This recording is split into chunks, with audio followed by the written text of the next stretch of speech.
হাকিম সাহেব আসসালামু আলাইকুম। ওয়ালাইকুম সালাম। এই গাছের কাজ কি হাকিম সাহেব? গাছটাকে হাতে নিয়ে আছেন ভাই, এটি হচ্ছে লঙ্কা ফুল বা টিপটি ফুল। এর বিশেষ কিছু ভেষজ গুণাগুণ রয়েছে যা হয়তো আমরা জানি না। আমাদের বাসা বাড়ির আঙিনায় বা চলাফেরার সময় রাস্তাঘাটে এই টিপটি ফুল বা লঙ্কা ফুল গাছ চোখে পড়ে, কিন্তু আমরা জানি না বিদায় এর সঠিক ব্যবহার আমরা করতে পারি না। তাই আমাদের প্রত্যেকেরই উচিত আমাদের ভেষজ গাছ চিনা এবং তার সঠিক ভেষজ গুণ সম্পর্কে জানা। তো যাদের দাঁত ব্যথা আছে, এটার অনেক ভেষজ গুণ আছে, জাস্ট আমি একটা বলি, আজকে পরবর্তীতে বিস্তারিত আলোচনা করব। জি আচ্ছা, ঠিক আছে, বলেন ভাই। এটি যাদের দাঁত ব্যথা আছে, দাঁত পুকে খেয়ে ফেলছে বা প্রচন্ড দাঁত ব্যথা, এই দাঁত ব্যথার জন্য বিভিন্ন জায়গায় চিকিৎসা করাইছে বা বিভিন্ন ওষুধ খাচ্ছে, এই ব্যথার ওষুধ খাইতে খাইতে দেখা যায় যখন দাঁত ব্যথা হয়, ব্যথার ওষুধ দাঁত ব্যথা ভালো হয়ে যায়, আবার শুরু হয়।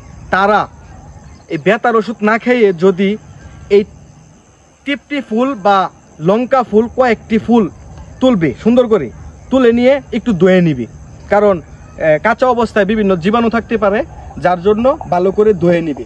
ধুয়ে নেওয়ার পর তারা মুখে নিবে, মুখে নিয়ে কিছুক্ষণ চিবাবে। কিছুক্ষণ চিবানোর পর অটোমেটিকলি দেখবেন এই 2-4-5 সেকেন্ডের ভিতর দাঁত ব্যথা সম্পূর্ণরূপে বন্ধ হয়ে গেছে। তো দেখেন আল্লাহ পাক এটার ভিতর কেমন গুণ দিয়েছে। যে কোনো ধরনের দাঁত ব্যথা হোক, দাঁত পুকে খেয়ে ফেলছে, যার ফলে দাঁত ব্যথা করে, কোনো ওষুধ খেতে হবে না। যদি এই টিপটি ফল বা এই লঙ্কা ফুল আপনারা পান, তাহলে সাথে সাথে তুলে নিয়ে মুখে নিয়ে কিছুক্ষণ চিবাবেন। চিবানোর সাথে সাথে দেখবেন দাঁত ব্যথা বন্ধ হয়ে গেছে। সুপ্রিয় দর্শক, আমরা কিন্তু এই গাছটি অনেকে চিনি না, আবার অনেকে চিনি, কিন্তু এর সঠিক ভেষজ গুণ আমরা জানি না বিদায় এটাকে মূল্যায়ন করি না।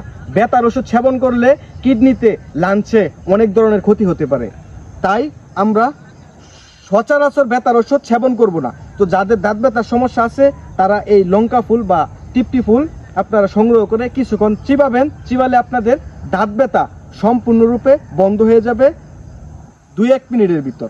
প্রিয় দর্শক, ভিডিওটি যদি ভালো লেগে থাকে তাহলে একটি লাইক দিয়ে দিবেন, এবং চ্যানেলে নতুন হয়ে থাকলে অবশ্যই আমার ছোট চ্যানেলের জন্য একটু দোয়া করবেন এবং একটি ফলো দিয়ে এবং একটি সাবস্ক্রাইব করে পাশে থাকবেন। সকলকে ধন্যবাদ। আসসালামু আলাইকুম ওয়া রাহমাতুল্লাহি ওয়া বারাকাতুহু।